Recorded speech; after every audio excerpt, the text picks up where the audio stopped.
Estamos, no dia de hoje, celebrando 4 cultos de gratidão a Deus pela Reforma Protestante. No primeiro culto, junto com o pastor Edson Fernando de Almeida, nós celebramos o culto na perspectiva presbiteriana ou reformada.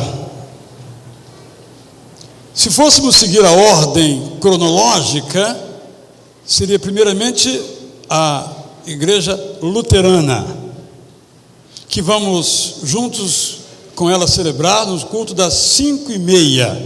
E a ordem do culto já está na página 2 e 3 do boletim. Virá um coro, então, da Igreja Luterana na comunidade Martin Luther, ali na Praça da Cruz Vermelha. Pastor Rolf Rick estará conosco e juntamente com o coro, para o qual toca o nosso irmão Eugênio Gal. E no culto das 19h30, está na ordem certinha, o último, que é a Assembleia de Deus, que é de 1902. Então, primeiramente seriam os luteranos, mas a questão da agenda dos horários, não foi possível essa sequência.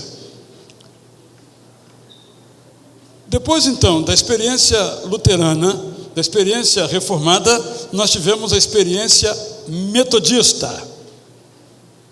Convidamos, então, o pastor Renan Boechat, que é o pastor da Igreja Metodista do Jardim Botânico.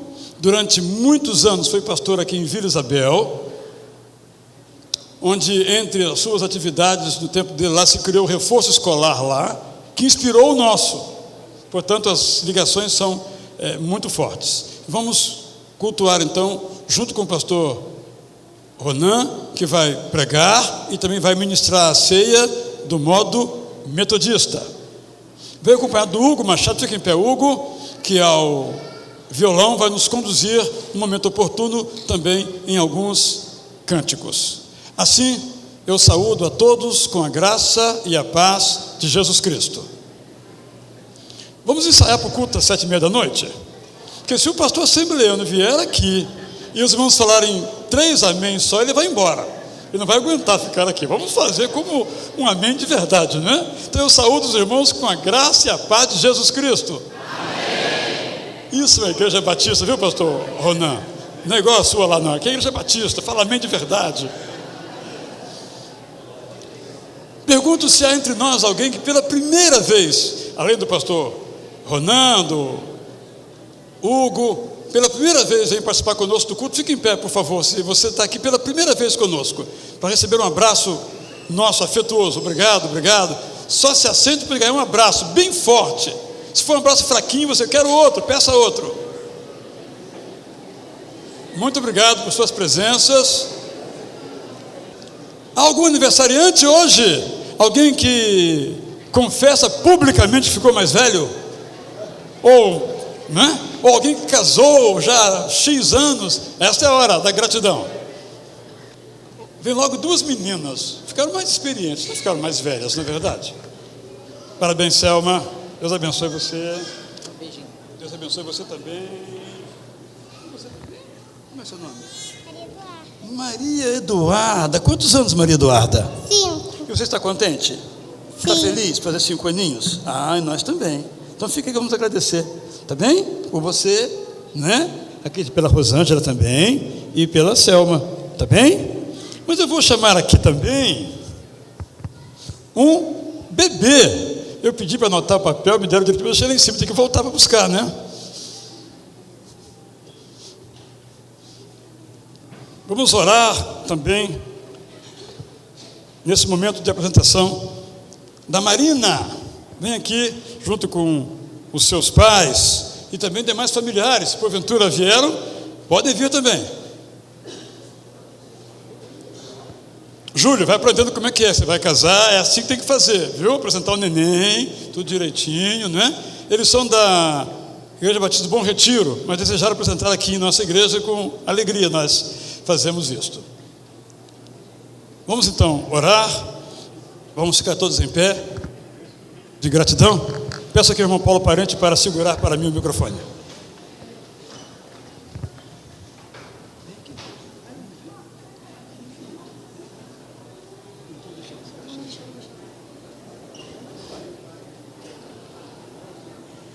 Eu sou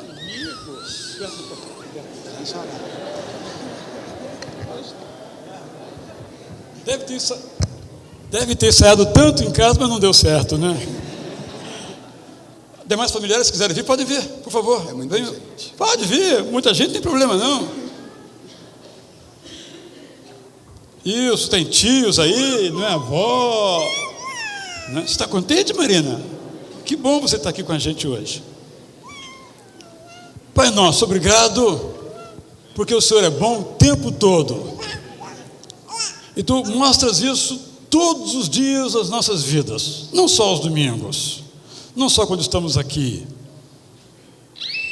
Uma prova disso são esses irmãos, essas irmãs que completaram o aniversário, diferentes idades, e aqui estão para agradecer, e nós juntamente com elas te agradecemos.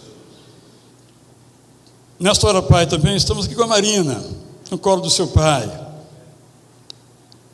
sua família ampliada, quer apresentá-la a Ti, quer dedicá-la a Ti. Senhor, primeiramente damos graças pela vinda da Marina à vida dessa família. Em segundo lugar, Pai, te rogamos que capacite os seus pais e demais familiares a darem amor, muito amor a esta menina, e também darem o fundamento deste amor, que é a Tua palavra, para que ela possa crescer e entender que é amada por seus pais e amada por Ti. Permita que a vida toda, ó Deus, ela possa, depois de conhecê-lo pessoalmente, a Ti tributar todo o louvor da sua existência. Oramos, Senhor, assim, em nome de Jesus. Todos podem se sentar. Deus abençoe vocês. Deus abençoe você, Marina, tá bem? Dá um beijinho aqui, beijinho você aceita, né?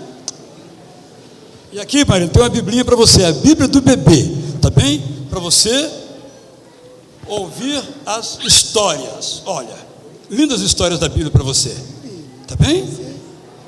É seu, não dá para ninguém não, tá? Só se for outro bebê, aí tem que aprender a dividir. Antes de cantarmos este hino, eu vou ler um trecho de Wesley. Wesley é o reformador metodista. Eu peço até ao Ronan, embora não estivesse no seu programa, que nos fale sobre o que é essa palavra metodista. E Wesley foi um homem extraordinário. Uma das razões porque não existe mais hoje no mundo escravidão negra tem um nome: John Wesley. Ele disse, entre outras coisas, que a autêntica experiência de salvação é transformadora. Ou ela impacta a orientação total da vida, ou não é autêntica. Eu creio, disse Wesley, que a santificação seja a vida de Deus na alma do homem, uma coparticipação da natureza divina. O sentimento que houve em Cristo Jesus, ou a renovação do nosso coração, segundo a imagem daquele que nos criou. Disse mais ele ainda: é necessário que tenhais o ouvido que ouve e o olho que vê, que tenhais uma nova espécie de sentidos aberta em vossa alma, dependendo não de órgãos de carne e sangue para serem as evidências das coisas invisíveis, como vossos sentidos corpóreos são das coisas visíveis, para serem avenidas ao mundo invisível. E até que tenhais esses sentidos internos, até que os olhos do vosso entendimento sejam abertos, não podereis apreender as coisas divinas, visto que a vossa razão não tem solo onde se firmar, nem dados sobre os quais trabalhar. E podemos acrescentar, a não ser a revelação de Deus por sua palavra. É por isso então que nós podemos, com esta convicção, cantar essa música de adoração a Deus, cuja letra é dos irmãos luteranos, da comunidade de Straussen, mas que no Brasil foi traduzida e adaptada por um presbiteriano, Antônio de Campos Gonçalves. Aqui estou com uma Bíblia chamada versão Almeida Revisada e Atualizada. Este homem, Gonçalves, é o responsável por esta versão. É uma versão de uma enorme equipe, mas ele é o responsável, foi o responsável pela língua portuguesa. É ele que deu esse estilo a esta versão, que é talvez a mais usada no mundo evangélico brasileiro. Destaco então essa realidade, uma música que nasceu luterana, tornou-se presbiteriana para o louvor todos nós. Chamo só a atenção que algumas letras nós as conhecemos, mas ligeiramente modificadas. Ou seja, as letras que estão aqui são mais antigas, mais originais. Depois nós batistas demos uma atualizada nelas, por isso que há assim algumas diferenças. Então preste atenção no que está escrito, para cantarmos conforme está escrito em pé: louvai a Deus.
Todos podem, por favor, se assentar. O pastor Ronan, por obséquio, pode também estar aqui ao meu lado a partir deste momento.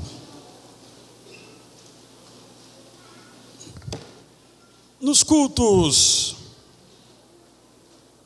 da maioria das igrejas evangélicas, há um momento chamado momento de confissão, em suas ordens de culto, que é um momento também chamado de contrição.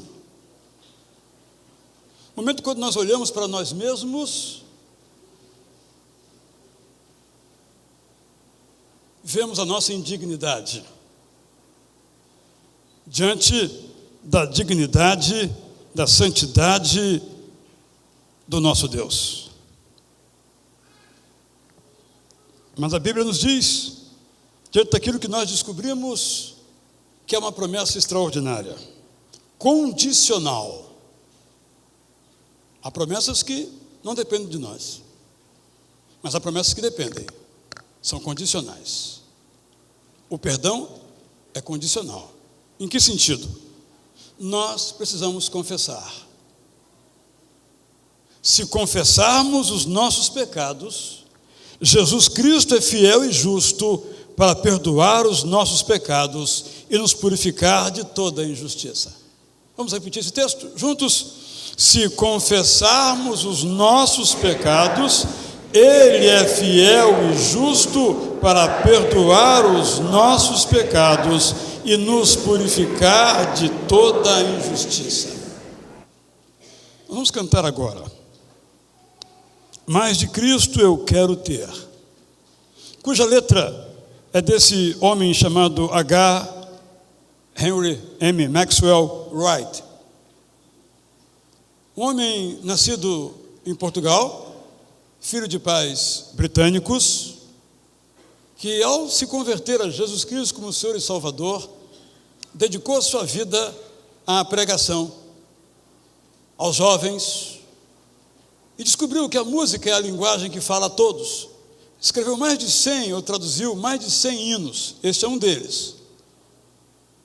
Pregou no Brasil, participou da criação da ACM no Brasil, a Associação Cristã de Moços, foi o que introduziu no Brasil a ideia do apelo, isto é, após a pregação, chamar as pessoas a virem à frente e confessarem publicamente os seus pecados, que ele aprendeu a partir da experiência de Charles Finney nos Estados Unidos. É uma pessoa de grande importância, embora, infelizmente, desconhecida, porque a memória nem sempre preserva, e ele escreveu muitos, cantamos muitos hinos, e um deles é este que vamos entoar assentados como nos encontramos agora. E em seguida vamos ter um momento então de confissão. Convido o pastor Carlos Daniel para vir aqui, e logo após esse cântico, um momento de contrição pessoal, de silêncio. Em seguida ele vai então levar as nossas orações de confissão ao nosso Deus. Cantemos então assentados como nos encontramos, como uma oração.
Senhor,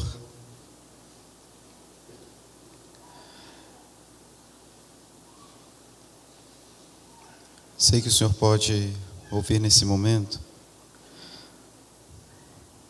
tantas orações, o silêncio aqui das palavras, dos lábios, mas os nossos corações gritam preces a Ti. E sei que o Senhor ouve. talvez sejam essas as verdadeiras palavras que o Senhor quer ouvir de nós, as que saem realmente do nosso coração, da nossa alma para Ti. E que às vezes o nosso idioma, ou as palavras que sabemos não conseguem dar conta de tudo isso, Senhor. Nesse momento me junto aqui então aos meus irmãos, a nossa comunidade de fé aqui da Itacuruçá, rogando a Ti, Senhor, que o Senhor escute então as nossas preces. Os que confessam os pecados, clamamos pelo perdão. Os que agradecem por algo, pedimos que o Senhor aceite esse sentimento de gratitude diante de Ti, porque tudo vem do Senhor. Aqueles que intercedem por amigos, por familiares, nós também nos unimos a eles, pedindo que o Senhor mesmo, Deus, conceda esses pedidos. Mas assim como o Senhor Jesus, que é o nosso exemplo de relacionamento contigo, orou, que seja feita a Tua vontade, não a nossa. Então nós entregamos tudo diante de Ti, Senhor. Cada oração feita aqui. E eu creio e quero afirmar aqui que todas elas são feitas no nome que está acima de todo nome, que é o nome santo e poderoso do Senhor Jesus Cristo, o nosso Senhor e Salvador. Amém. Amém.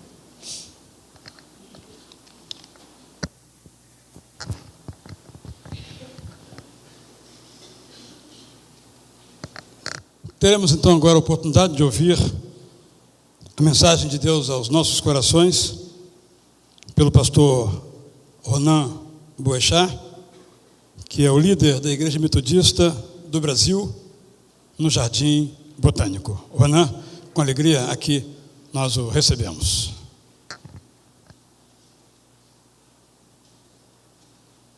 Obrigado, querido. Vou ficar aqui mesmo, né? Queridos irmãos e irmãs, é um prazer estar aqui. Eu já estive aqui uma outra vez celebrando o casamento da Cláudia, cuja família é daqui, não é?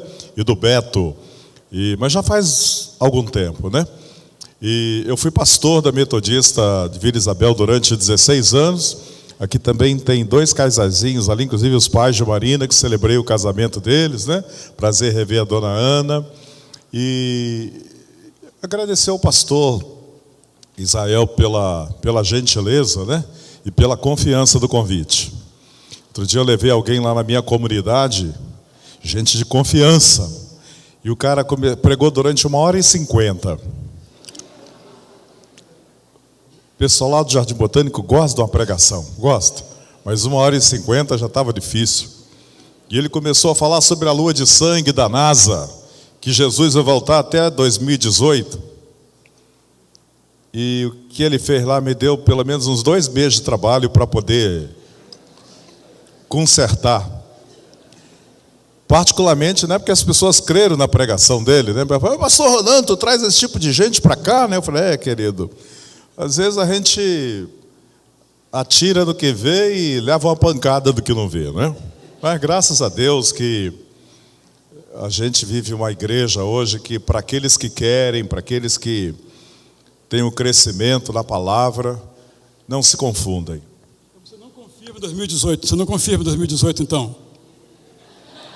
Mistério do Senhor, né? Para ficar claro, para ficar bem claro. Não, pode ser até amanhã, né? Eu falo assim, o pastor Edson que pregou aqui, foi meu professor aqui no Seminário Batista, né? No mestrado, e ele, no livro O Caminho de Jesus, do Moltmann, ele fala, nossa igreja hoje tem que orar mais o Maranata. A gente está gostando muito, muito desse mundo do jeito que está, não é? E a gente tem que orar realmente e confiar na volta do Senhor, porque a volta do Senhor não é uma punição, é a concretização do reino de Deus, né? A gente está vivendo muito em função do agora, do pragmatismo, de ter as coisas. A gente está muito satisfeito, né? Eu vi até uma vez alguém falando assim, um irmão lá da igreja pregando, falando, não, o fulano falou assim, não volta agora não, Jesus, eu tenho que ver o que vai acontecer com a Carminha. Eu falei, mas quem é essa tal de Carminha? É da novela aí Avenida Brasil, o negócio está difícil. Eu vou convidar você que tem a sua Bíblia e quiser abri-la, em 1 Samuel, no capítulo 7,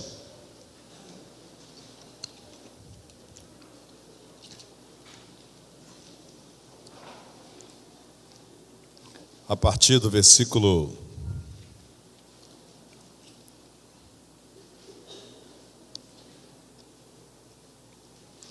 Eu vou pedir que na medida em que você encontre, por gentileza, coloque-se em pé. A gente diz na minha comunidade que é sinal de respeito, mas também de desinstalação, né? Desinstalação. A gente se desinstala do conforto do banco para a gente poder ouvir a palavra, particularmente nesse momento que precede a reflexão. Amém? Então diz assim a palavra de Deus, 1 Samuel 7, do versículo 2 ao 17. A Arca da Aliança ficou na cidade de Jearim bastante tempo, isto é, mais ou menos 20 anos. Durante esse tempo, todos os israelitas oravam a Deus, o Senhor, pedindo ajuda. Samuel disse ao povo de Israel: se vocês querem com todo o coração voltar a Deus, o Senhor, joguem fora todos os deuses estrangeiros e as imagens da deusa Astarote. Dediquem-se completamente ao Senhor e adorem somente a Ele, e Ele livrará vocês do poder dos filisteus. Aí os israelitas jogaram fora as suas várias imagens de Baal e também as de Astarote, e adoraram somente a Deus, o Senhor. Então Samuel mandou que todos os israelitas se reunissem em Mispa, e prometeu que ali oraria por eles ao Senhor. Assim todos eles se reuniram em Mispa, tiraram água e a derramaram em oferta ao Senhor, jejuaram o dia todo e disseram: nós pecamos contra Deus, o Senhor. E ali em Mispa Samuel julgava e governava o povo de Israel. Quando os filisteus souberam que os israelitas haviam se reunido em Mispa, os 5 governadores filisteus saíram com os seus homens para atacá-los. Os israelitas souberam disso e ficaram com medo, e disseram a Samuel: não pare de orar ao Senhor nosso Deus, pedindo que Ele nos livre do domínio dos filisteus. Então Samuel matou um carneirinho e queimou todo ele como sacrifício a Deus, o Senhor. Pediu que o Senhor ajudasse o povo de Israel e ele respondeu à sua oração. Enquanto Samuel estava oferecendo o sacrifício, os filisteus avançaram contra os israelitas, mas o Senhor os atacou com fortes trovoadas. Então eles ficaram em completa confusão e fugiram. Os israelitas saíram de Mispa e perseguiram os filisteus até Bet-car, matando-os pelo caminho. Aí Samuel pegou uma pedra, pôs entre Mispa e Sem e disse: até aqui nos ajudou o Senhor nosso Deus. Por isso deu a ela o nome de Ebenezer. Assim os filisteus foram derrotados e o Senhor Deus não deixou que eles invadissem a terra de Israel enquanto Samuel viveu. Todas as cidades que os filisteus haviam tomado, desde Ecrom até Gate, foram devolvidas ao povo de Israel. Dessa maneira os israelitas receberam de volta toda a sua terra, e também houve paz entre os israelitas e os amorreus. Até o dia final da sua vida, Samuel foi chefe e juiz do povo de Israel. Todos os anos ele ia a Betel, Gilgal e Mispa, e nesses lugares resolvia as questões que o povo lhe apresentava. Depois voltava para sua casa na cidade de Ramá, onde também era juiz, e em Ramá Samuel construiu um altar para o Senhor Deus. Senhor Deus, nós te louvamos pelo privilégio, a liberdade que temos de nos reunir no teu nome, celebrar e adorar e cantar louvores e fazer orações. Muito obrigado porque nesta manhã podemos, ó Deus, ler a tua palavra, abrir o nosso coração para que ela fale às nossas vidas, para que ela nos edifique, para que ela nos corrija se for o caso e também para que ela nos console permanentemente. Nos abençoe, abençoe quem fala, abençoa quem ouve, que o teu Espírito possa inspirar a quem fala e também a dar discernimento àqueles que ouvem, no nome de Jesus. Amém. Poder sentar, irmãos e irmãs. Queridos, eu estava orando, vendo o texto que queria partilhar com vocês e me veio na cabeça essa experiência de Samuel. Se a gente ler um pouquinho para trás aí, a gente vê que antes do Samuel ser o juiz era Eli. E Eli tinha 2 filhos, Ofni e Finéias. E se a gente olha o que aconteceu, há uma ameaça também dos filisteus sobre o povo de Israel. E diz o texto lá que Ofni e Finéias mandaram trazer a Arca da Aliança. E aí botaram a Arca da Aliança e regozijaram. Oh, agora a gente tem a Arca, né? Agora ninguém pode ir com a gente, porque a Arca está com a gente. A Arca que deveria ser um símbolo da manifestação da presença, da revelação da palavra, da vontade de Deus. Ela com Ofni e Finéias, que eram desobedientes ao Senhor, que faziam aquilo que Deus não gostava. Lembram dessa história? Lembra ou não? Eu nunca ouvi falar mais gordo desse tal de Ofni, né? E do tal do Finéias. Mas eles acabaram colocando a fé, diz que bradavam, estamos postos da vitória, glória, né? Maravilha, a arca está aqui, a vitória é nossa, somos príncipes e princesas do Senhor, bênção, não é assim? Só que veio a guerra e eles perderam a guerra. E diz que naqueles dias de batalha, aproximadamente 40 mil israelitas foram mortos na batalha.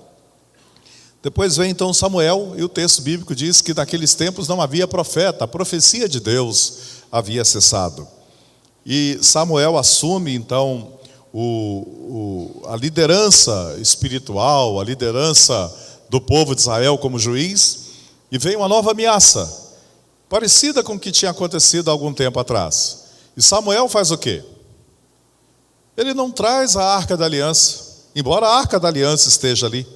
Mas ele manda o povo se arrepender dos seus pecados. Ele pede para o povo voltar a ouvir a voz de Deus e acolher a voz de Deus. Ele pede que o povo se arrependa, ele vai lá, faz um sacrifício, né?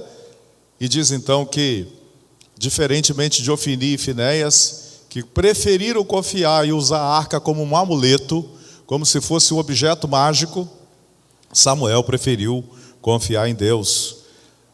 E o povo, liderado por esse homem, que era um homem que tinha uma relação de intimidade, comunhão com Deus, diz no versículo 8, não pare de orar ao Senhor nosso Deus, pedindo que Ele nos livre do domínio dos filisteus.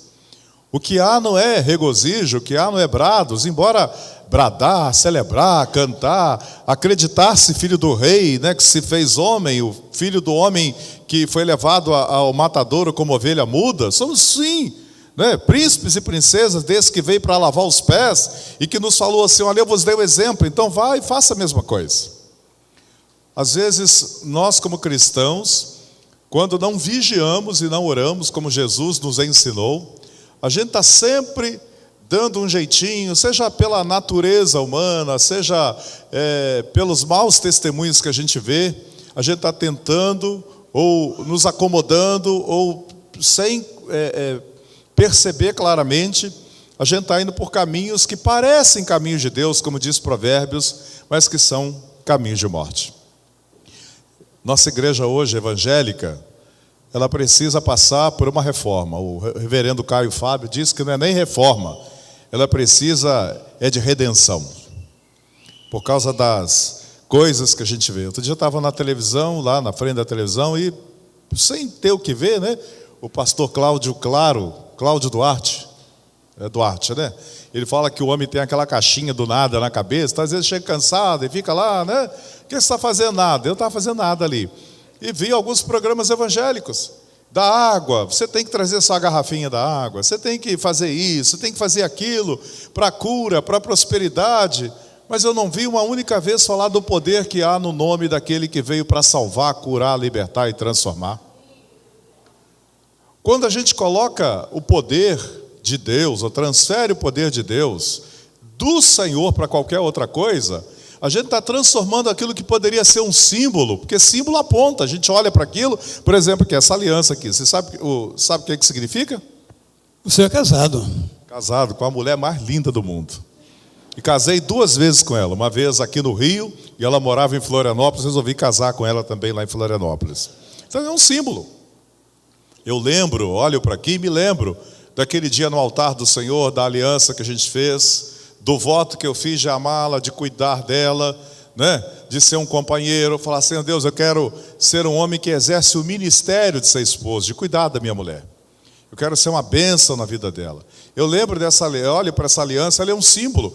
A ceia, né? O pão que está ali, o vinho, são símbolos da morte de Jesus. Não tem poder, eles não têm poder, o poder está no nome de Jesus. Lá na Metodista a gente gosta de usar a cruz, né? A minha aqui, ó. Quando eu cheguei lá no Jardim Botânico, o pessoal até assustou. Que é isso, pastor Ronan? Eu falei, não, querido, a mensagem da cruz eu tenho que lembrar que ela é loucura para muitos que não creem e escândalo para muitos outros. A mensagem da cruz. Estou falando para ninguém usar a cruz, não. Só estou falando assim, é um símbolo. Para mim é um símbolo, né? Então, quando a gente pega e transforma, a gente pega assim, por exemplo, Isaías, quando fala do jejum, o povo reclama, Senhor, nós jejuamos e tu não ouves. E o jejum deles era muito proforme. E Jesus fala, eu quero que vocês jejuem, mas não praticando a impiedade. Porque era apenas um jejum para comover o coração de Deus, não era entrega, não era busca, não era desejo de comungar de fato com Deus, de inteirar-se, ou integrar-se, né? A manifestação da santidade de Deus. Se a gente pega o livro de Jeremias, fala, não é o templo que vai salvar. Nós temos um templo. Não são os sacrifícios que vão salvar. Nós fazemos sacrifício. Nós temos a lei, não é? O que nos salva não é a nossa religiosidade. Não é a minha mãe, quando eu me converti a Jesus, eu não tinha religião, minha mãe era da Umbanda. E eu me converti com 14 anos, minha mãe era da Umbanda. E decidi ser pastor, vim estudar com 17 anos aqui no Rio de Janeiro, e minha mãe fez um tumulto na minha vida. Botou o nome na boca do sapo, costurou, deu 3 baforadas de cachimbo, né? Mas contra o poder de Jesus não há algo que se possa fazer. Não há algo que se possa fazer. E eu estou falando disso aqui, por quê? Porque quando a gente confia no nome de Jesus, o plano do Senhor prevalece. O coração do homem faz plano, mas a vontade do Senhor prevalece.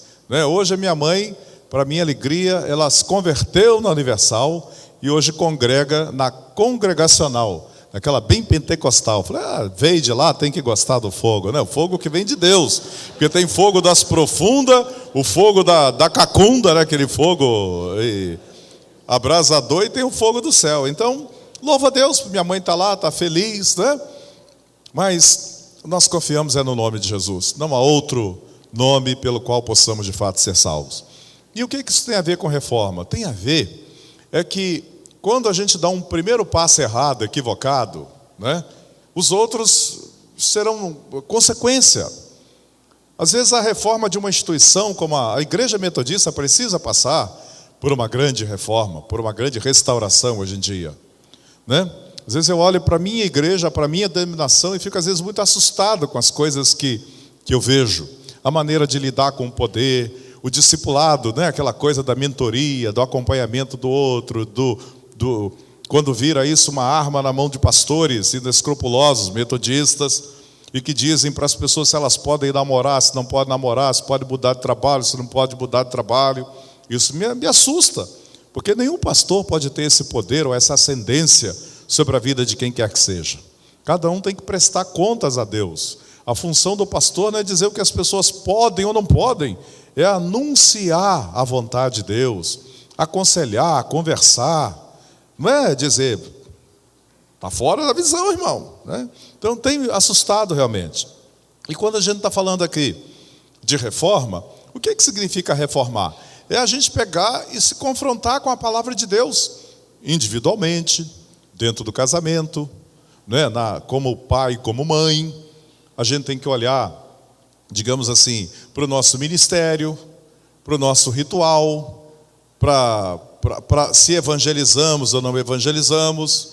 A gente tem que se colocar, né? Hoje de manhã, gente, eu tenho um negócio que eu não sei, eu tenho 52 anos de idade, mas com esse corpinho de 51 aqui, né? E até hoje eu não sei escovar os dentes sem olhar no espelho. Eu preciso olhar no espelho, que eu não sei escovar os dentes sem olhar no espelho, né? A minha mulher, e agora a minha filha também, elas levam 5 minutos para tomar banho, digamos assim, e 30 minutos na frente do espelho lá, retocando a maquiagem, vendo o que precisa ser feito, né? Aí arruma aqui a sobrancelha, né?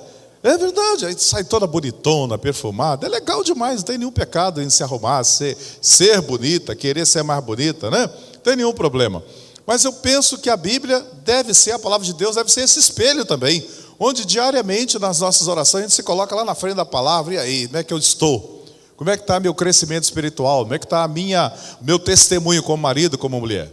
Então há uma necessidade de que a reforma lá do Lutero, que chegou àquele ponto que chegou, porque houve lideranças equivocadas, decisões políticas equivocadas. Mas se um povo, como diz lá Crônicas, né, se humilha na presença de Deus e clama pelo nome de Deus, eu acredito que as coisas são muito mais difíceis de haver essa manipulação e essas distorções que às vezes a cultura em nosso redor nos impõe. Eu queria falar mais duas coisinhas rapidinho assim, né? Uma nem tanto, mas eu falei para o pastor Israel que meu tempo é 20 minutos, então tem ali mais uns 6 pelo menos. Estava lendo um livro chamado Fábrica de Missionários, no Rubem Amorese. E o Ricardo Barbosa, que é pastor presbiteriano lá da Asa Norte, ele falando assim: foi um missionário da minha igreja, foi dar testemunho do trabalho que ele fazia na África. E eu me senti envergonhado naquela hora.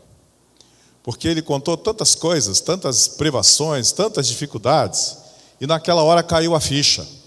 Por que eu tenho que pagar um missionário para ele ir lá para a África, fazer a obra missionária, e eu aqui onde eu estou, eu não faço a mesma coisa?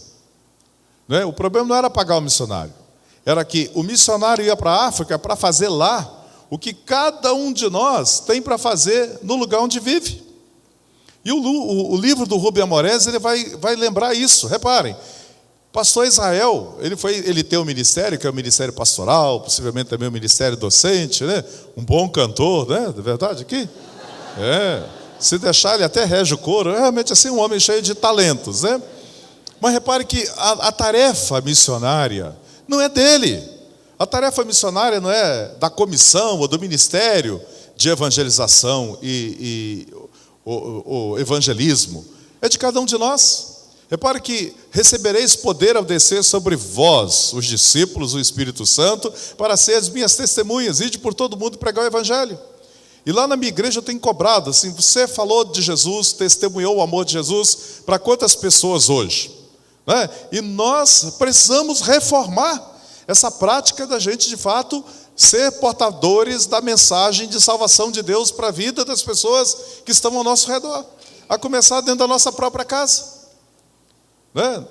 Se a gente pegar e lembrar bem assim, a tarefa de Jesus é para todos, é para cada um de nós.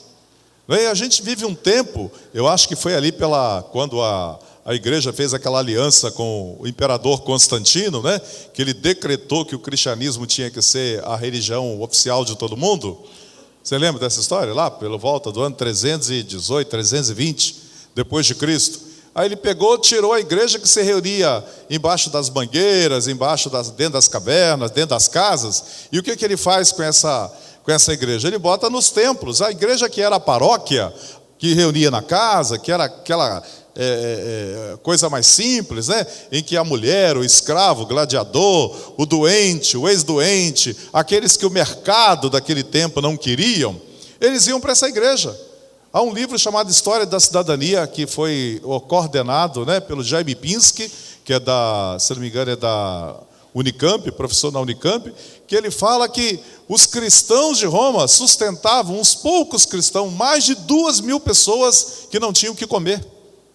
Por isso, a igreja naquele tempo do Novo Testamento e nos tempos seguintes, imediatamente seguintes, ela crescia tanto, porque ela ia atrás das pessoas, ela valorizava as pessoas, ela gerava, além da salvação eterna, o nome escrito no livro da vida, ela gerava a cidadania na vida das pessoas, a inclusão, a aceitação. Quando Constantino e lá os bispos mais aconchavados com ele vão para os templos, a paróquia, que é a casa daqueles que ninguém quer, a casa daqueles que ninguém valoriza, ela se torna a basílica, que é a casa de Deus, ou a casa de Deus, ou a casa do rei, melhor dizendo, basílica é a casa do rei, né? E aí não, agora o imperador senta aqui na frente, viu? Seu Hercílio, é o Vécio. Então aqui, ó, o banco dos imperadores, maravilha, só gente poderosa aqui, né? Ali já não é mais tão poderoso, porque vocês sabem, né? Já não está tão central. Até chegar lá no último lugar, que eram os poderosos, mas nem tantos. E para onde iam as pessoas pobres que iam nas casas? Já não tinha mais lugar dentro dos templos, agora elas eram atendidas lá no fundo pela ação social. Né? É leproso, não, querido, lá no fundo para você. Né? Não, mas eu sou do PT. É lá no fundo também. Né? Não tem problema não. Né? Aí, lá no fundo. E as nossas igrejas se tornaram templocêntricas, né? E eu falei que ia falar 5 minutinhos, mas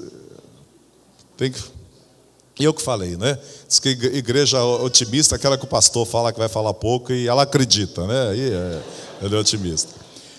Mas assim, hoje nós precisamos rever isso.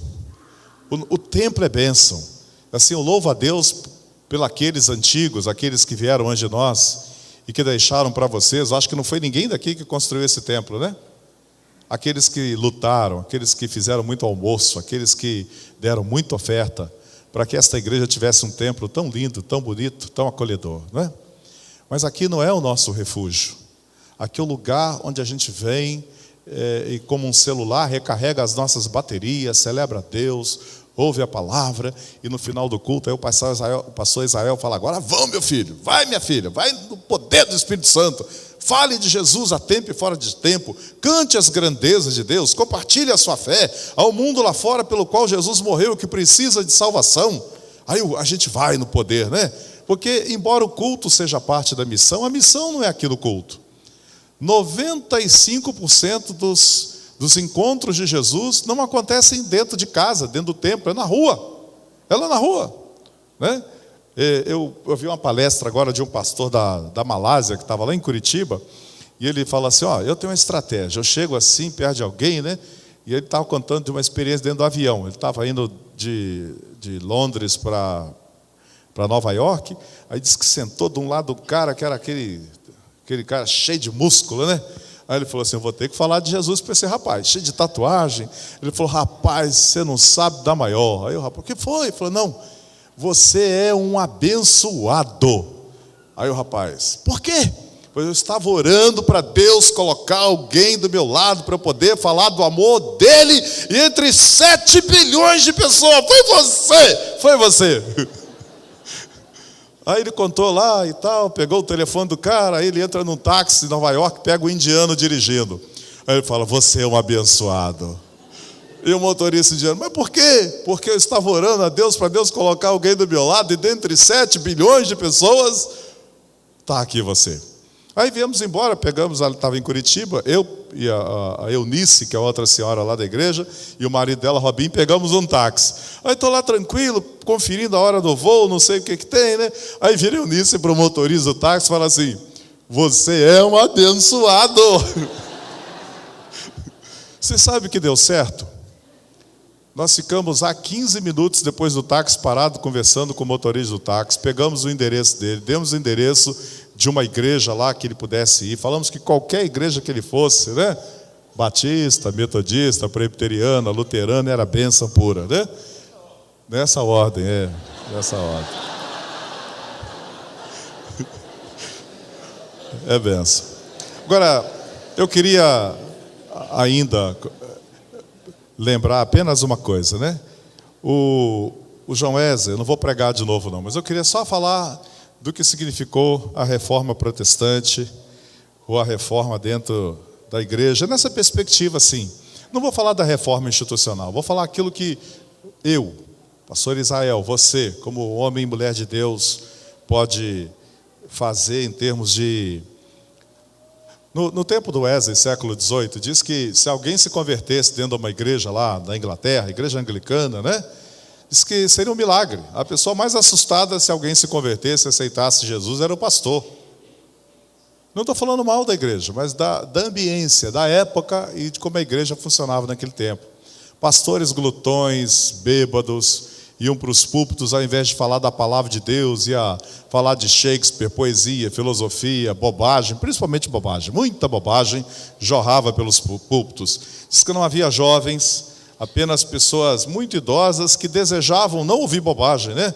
Mas que era melhor ouvir a bobagem na igreja, porque não tinha às vezes outro lugar para ir para ouvir a bobagem que esperassem que saísse alguma coisa boa. E o que a gente percebe é que no meio de uma cultura que havia perdido a dimensão da sobrenaturalidade, da graça de Deus, a família de Wesley, que tinha como mãe a Susana, que era uma mulher fabulosa, o pai de Wesley era um bobão, né? O Samuel Wesley, era um homem que gostava e gastava o pouco salário que ele tinha indo para congresso, e vinha em congresso. E era a Suzana quem pastoreava a igreja onde o pai do João Wesley, que é o fundador do metodismo, ia, né? E a Suzana então reunia com seus filhos e falava assim: olha, o mundo pode ser assim, a família, a nossa igreja pode ser assim, né? Essa coisa sem a intimidade com Deus, sem a busca do novo de Deus, né? Mas eles não são o nosso padrão é Jesus. E nessa casa o nosso padrão é Jesus. E a Suzana reunia-se com seus filhos e os educou na palavra de Deus e no amor de Deus. Então, no mundo, ou numa época, ou numa igreja, onde havia tanta frieza espiritual, tanta permissibilidade, ou, sei lá, leniência, o que a gente quiser fazer, aquela casa, aquela família, aquela mulher decidiu: a nossa casa será uma casa de pessoas que amam Deus, que buscam Deus e que vão aprender da palavra de Deus. Então, o nosso modelo, às vezes eu já ouvi um adolescente falar assim: por que eu tenho que fazer isso se o fulano de tal faz? Eu falo: porque o teu modelo não é o que o fulano faz de errado, mas é Jesus Cristo é o padrão. Então, todas as vezes que você olhar para a vida de um pastor, de um bispo, de um arcanjo, apóstolo, que sei lá, mas o que vocês querem olhar, né? Se não é o marido, o pai, se não tem o padrão de Jesus, se não tem o padrão da palavra, não é o modelo para a nossa vida. O nosso modelo é Jesus, é Ele. Mas todo mundo vai para lá. Mas eu não sou todo mundo, eu não sou discípulo de todo mundo, eu sou alguém de Jesus, meu Senhor é Jesus, é Ele. Mas na minha igreja, não importa a sua igreja, o que importa é você se espelhar em Jesus. Porque a gente comparar com alguém que vive no pecado, né, deliberadamente, eu falo assim, a gente vai tentar ir para baixo. Mas sempre que a gente puxa para cima, se espelha em Jesus, é contrição, porque a gente nunca é igual a Ele de fato, né? Segunda coisa que eu queria lembrar é que o Wesley, ele aprendeu de Jesus na vida da família dele, mas ele não se satisfez apenas com a experiência espiritual do seu pai e da sua mãe. Ele resolveu ter a experiência dele. Ele falou: eu preciso ter um encontro com esse Deus da minha mãe. E lutou muito para ter esse encontro com Deus. Tem gente que se sente saciado em viver a vida cristã através das experiências do pastor, do líder, do pai, da mãe. E eu falo: queridos, nós precisamos ter um encontro pessoal com Jesus. Na minha igreja eu tenho falado para os adolescentes e para os pais de adolescentes: eles não podem ser cristãos por causa da fé dos pais, mães e avós. Eles têm de ter uma experiência de intimidade com Deus. Eles têm que experimentar a presença. Assim como Suzana não terceirizou a educação cristã, nós não podemos terceirizar a nossa experiência com Deus. E o Wesley correu atrás, né? Vocês sabem que ele, em busca disso, foi ter uma experiência missionária. Saiu de Londres, foi ter uma experiência missionária lá nos Estados Unidos, na Geórgia. Chegou lá e foi uma decepção. Passou 2 anos lá, terminou lá por causa se apaixonou por uma moça, mas ele queria que todo mundo desse o aval para ele casar com a moça, e ele vai numa viagem missionária na Geórgia. Quando ele volta, a moça já estava casada.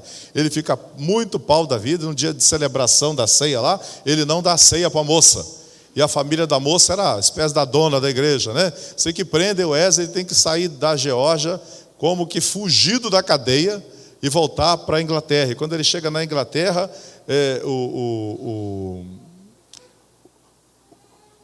aquela humilhação, né? Ele que esperava voltar para lá. Aí outra coisa que é interessante aqui, mas ele não desiste. E ele um dia foi numa reunião no 24 de maio de 1738, encontrou um tal de Pedro Bollier, um homem que eu particularmente nunca ouvi mais falar dele, a não ser nessas histórias de Wesley.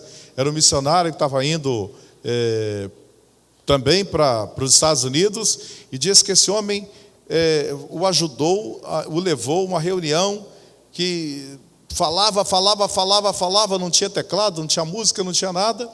E o Wesley ali, quando chega 8:45 da noite, quando estavam lendo lá um comentário, né, sobre a introdução a Romanos, o Wesley teve a sua experiência de fé com Deus. E eu gosto de pensar assim: preste atenção no que as pessoas falam para você, leve em conta, mesmo por mais simples que elas sejam, né?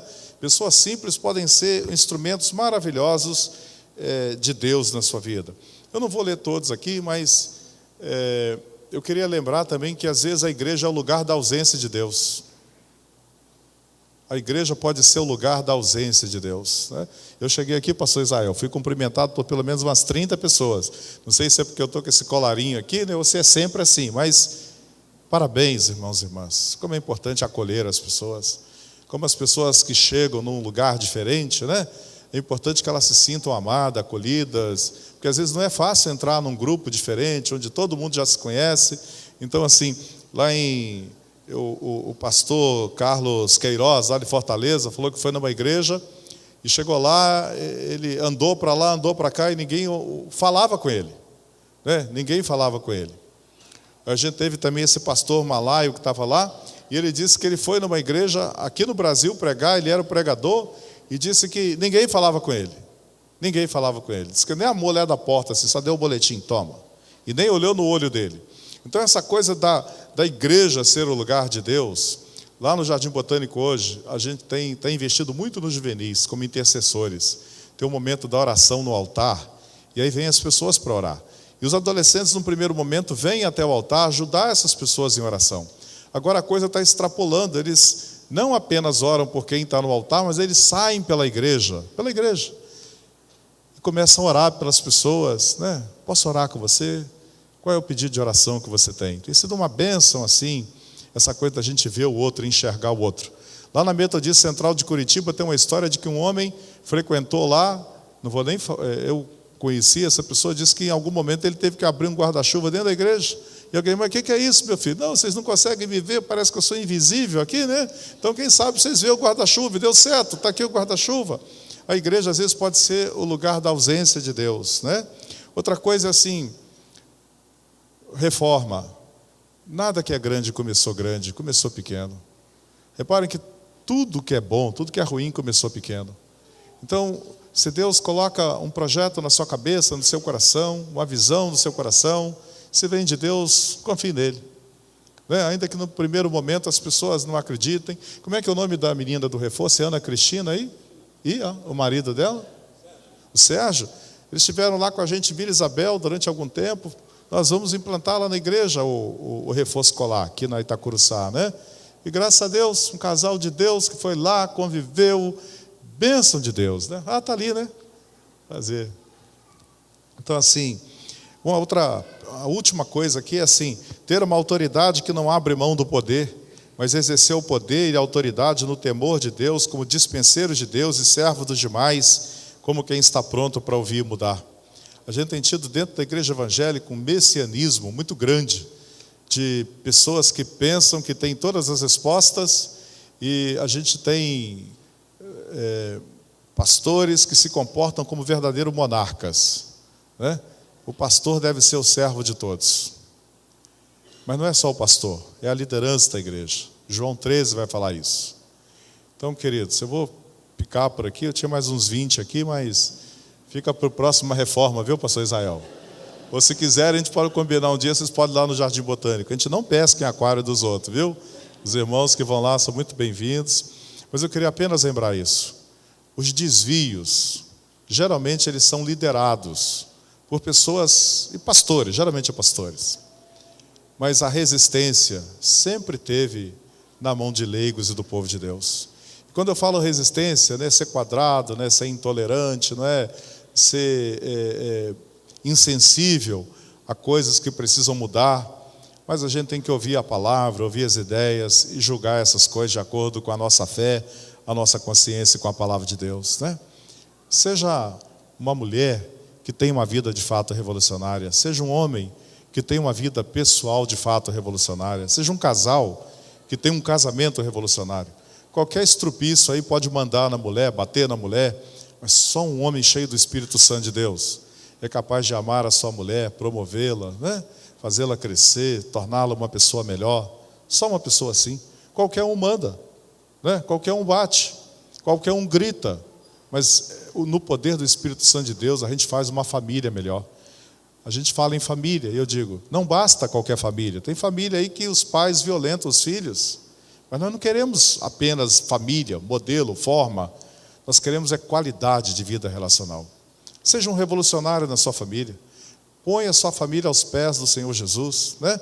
Em vez de pegar a arca e botar a Bíblia lá. Eu ia falar da minha mãe que ela deixou a Bíblia 37 anos aberta no Salmo 91. Nunca leu.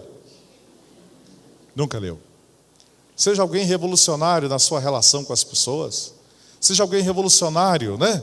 Assim, cheio desse poder do Espírito Santo de Deus, nas lutas sociais, contra o racismo, contra a homofobia, a favor da questão da preservação do meio ambiente, né? Que sejamos de fato o poder de Deus que manifesta generosamente em nosso mundo. E sempre nos confrontando com a palavra, diariamente. Queridos, passei 15 minutos do meu tempo ali, falei que ia falar 20 minutos, falei 35. Mas que Deus nos abençoe. E lembre assim, cada um de nós tem que ser um reformador. Não fique esperando a iniciativa do outro.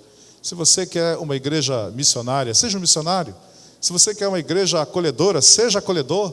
Se você quer ser uma igreja de oração, seja um intercessor. Se você quer ser uma pessoa que sai mais na rua, que faz mais trabalho social, seja você o metro, o instrumento pelo qual Deus vai agir na vida da sua igreja. Às vezes a gente vive uma igreja que precisa ser mudada essa mentalidade, que fica sempre esperando pelo outro. Vamos fazer uma visita, mas se o outro não for, eu não vou. Se o outro não me chamar primeiro, eu não vou. Seja um homem cheio, uma mulher cheia do Espírito de Deus, e que é também o Espírito de iniciativa. Pastor Israel, obrigado, querido. Que Deus abençoe vocês. Nosso trio vai dizer agora que... Não vai dizer agora. Era no começo, né? Nós vamos ter agora, meus irmãos, a nossa celebração da Ceia do Senhor. O pastor Ronan vai nos conduzir nesse momento. A forma de ele fazer será um pouco diferente da nossa de fazer. Então, os diáconos estarão aqui na frente com as bandejas e os irmãos vão, então, vir e tomar as bandejas. Mas antes desse momento, vamos fazer agora o ofertório para terminarmos esse culto com essa experiência, então, da Ceia do Senhor. Hugo, nós vamos primeiramente, então, fazer o ofertório. Vamos cantar, então, aquela música juntos após esse instante. Quero só lembrar aos irmãos que a irmã Nélia de Castro Faria foi operada e já está em casa. Essa semana faleceu o pastor Carlos Oswaldo Pinto Cardoso, em Atibaia, e aqui há vários membros da sua família estiveram lá presentes.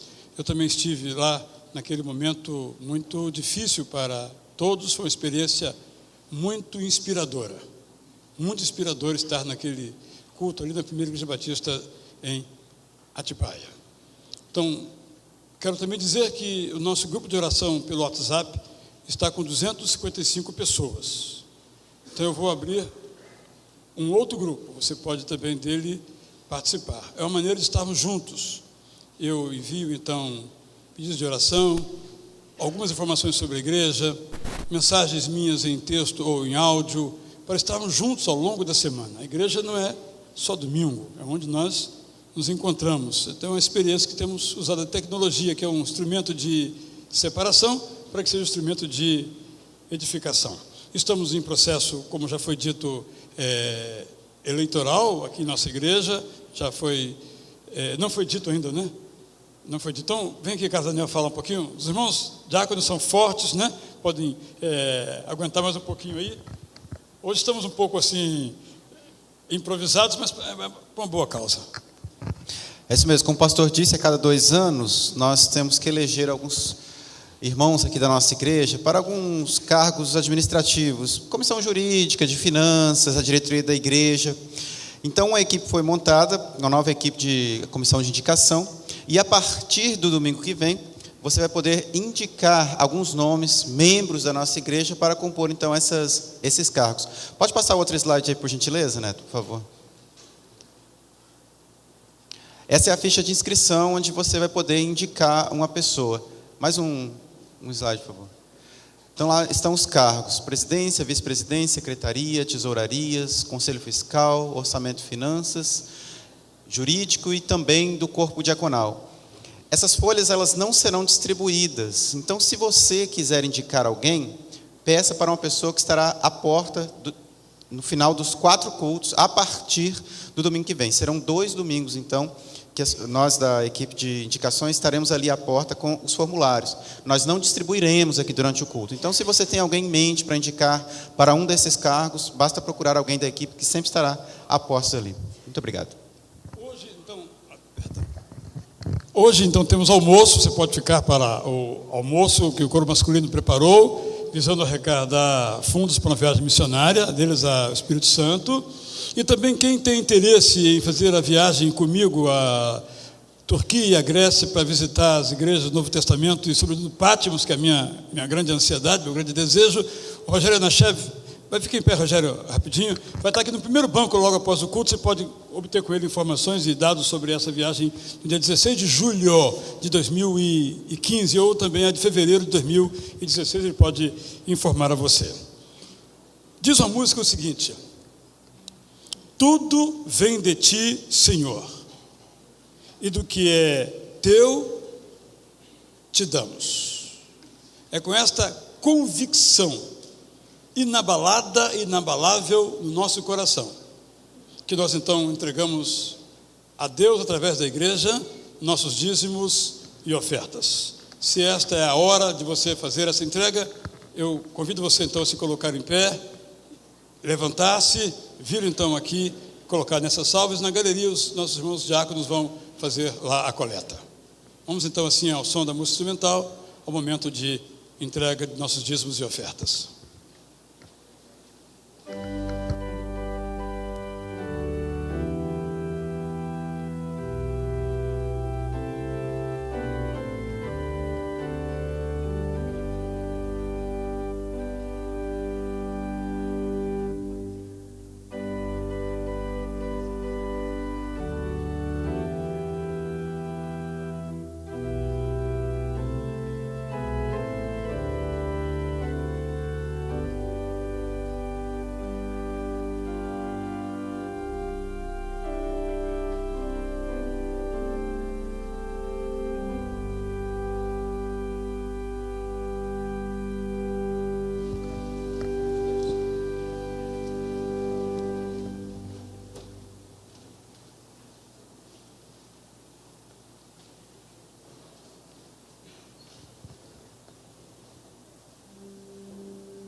Se você, porventura, não teve tempo de preparar seu envelope, pode fazê-lo ainda. É ao sair aqui do santuário, logo aqui nesse corredor à esquerda tem o gasofilar, você pode colocar ali o seu envelope. Os irmãos podem então levar, por favor, as salvas. Vamos cantar então a primeira estrofe do hino Que Segurança Sou de Jesus. Em pé, nós faremos, em seguida vamos celebrar a ceia do Senhor. Segurança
Senhor Jesus, durante a última ceia, reunido com seus discípulos, ordenou a eles que pudessem relembrar a sua mensagem, a sua vida, a missão e as suas promessas, celebrando a ceia pelas vezes que os reunisse.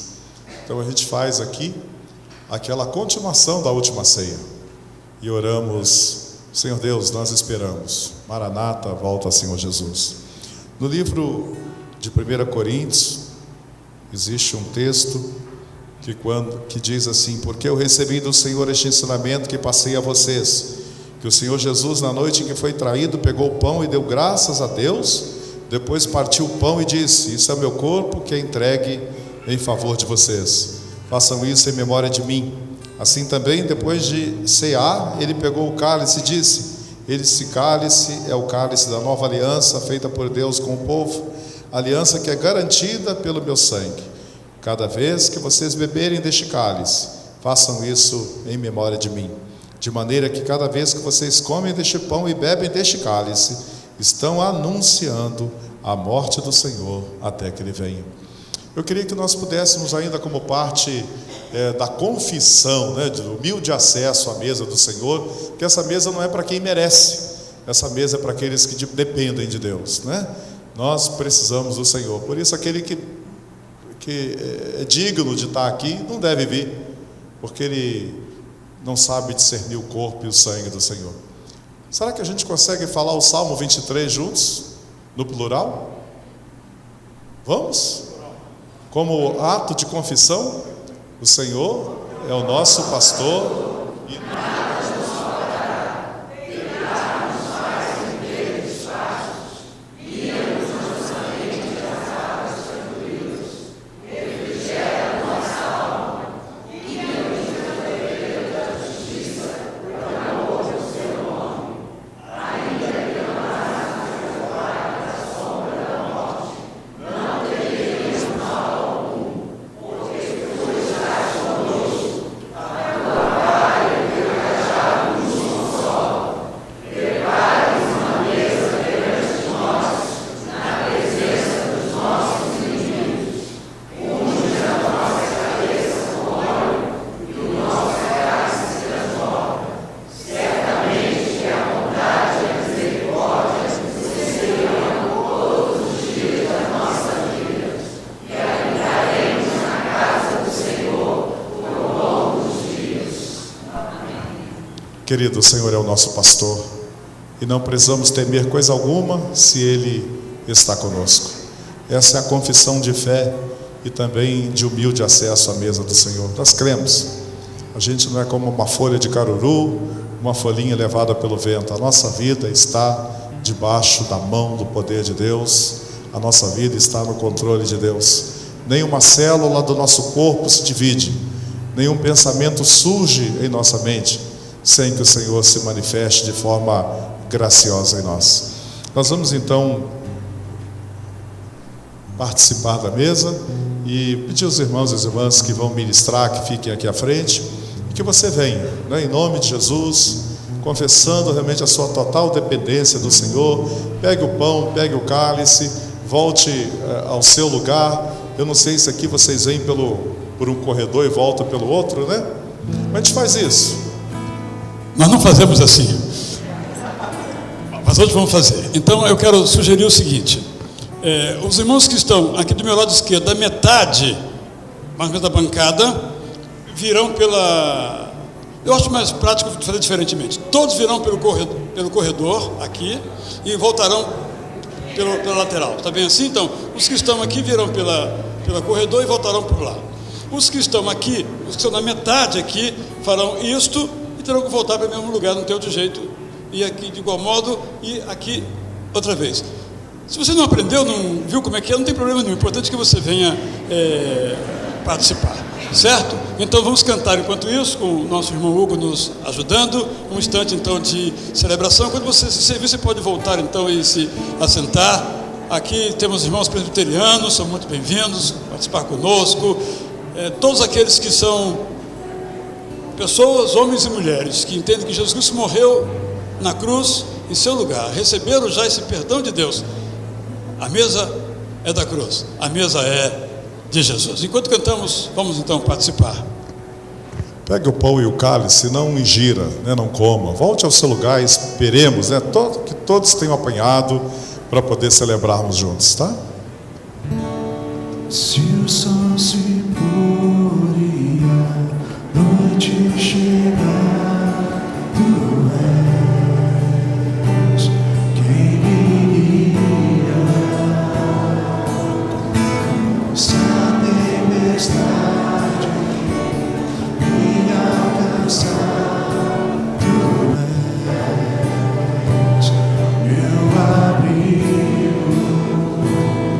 Se o mar me submergir, a tua mão me traz à tona pra respirar e me faz andar sobre as águas. Tu és o Deus da minha salvação, és o meu dono, minha paixão, minha canção e o meu louvor. Se o sol se pôr, se o sol se pôr e a noite chegar, tu és quem me guia. Se a tempestade me alcançar, tu és meu abrigo. Se o mar me submergir, a tua mão me traz à tona pra respirar e me faz andar por sobre as águas.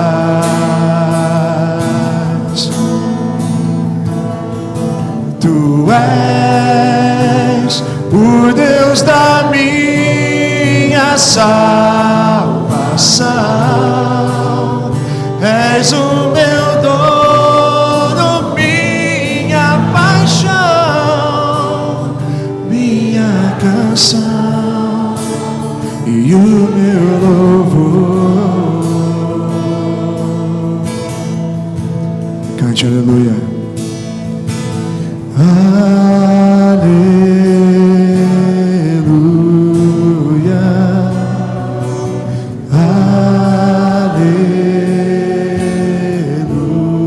aleluia,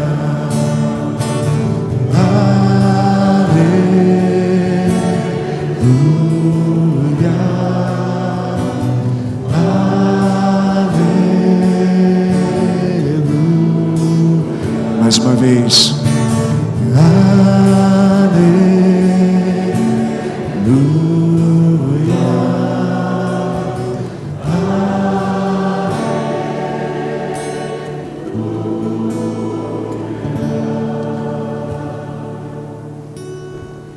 Nos colocarmos em pé ainda uma vez.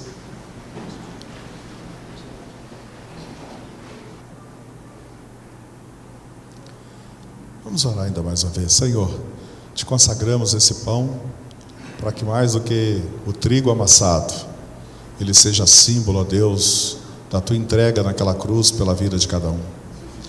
Símbolo do teu amor, que nos amou até as últimas consequências, a saber, a consequência da cruz. Comamos do pão, do corpo do Senhor, queridos irmãos e irmãs.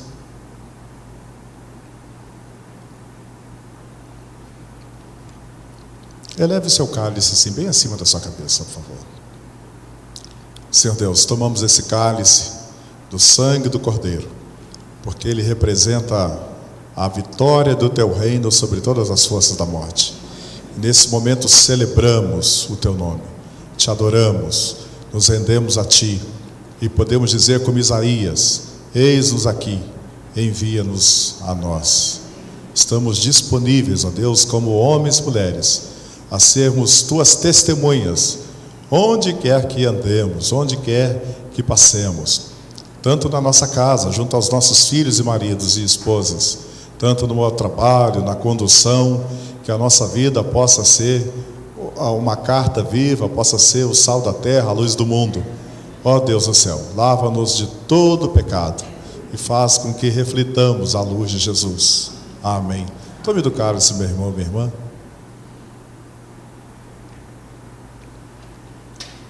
Você ouviu a palavra, você comungou da mesa do Senhor, da intimidade do Senhor, e agora então Deus diz: vai e testemunhe, vai e faça discípulos, né? Se for lá na África, que seja na África; se for na Amazônia, que seja na Amazônia. Mas se não der para ir tão longe, faça discípulos onde você estiver. Que a sua vida possa ser de fato um grande canal da boca de Deus, onde a palavra dele é partilhada, né? Não para que a igreja esteja cheia, mas para que as vidas sejam salvas do poder da morte, do poder do diabo, do poder do pecado, do poder daquele que veio para matar, roubar e destruir. Seja companheiro de Deus nesse projeto de Deus salvar o mundo. A gente não trabalha apenas para Deus, trabalhamos para Deus, mas trabalhamos com Deus, porque o filho e a filha sente prazer em comungar do sonho de Deus de salvar o mundo. O projeto de Deus seja também o seu projeto. Que Deus nos abençoe. E que então o amor de Deus o Pai, a graça generosa de Jesus Cristo o Filho, e a comunhão, como essa agora que participamos agora, conosco estejam, com todos aqueles que professam Jesus, com o mundo em que vivemos, para a glória do Pai. Em nome de Jesus oramos todos. Dizemos então?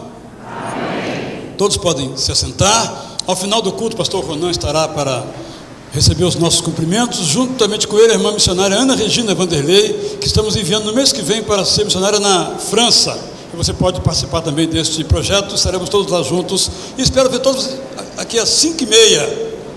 Hoje vamos ter aqui o coro luterano e o pastor Rolf Rick, da igreja luterana Martin Luther, aqui da região central, e depois à noite, 7h30, o pastor Jaime Soares, da igreja Assembleia de Deus, e bom sucesso. Todos são convidados a participar desses cultos também.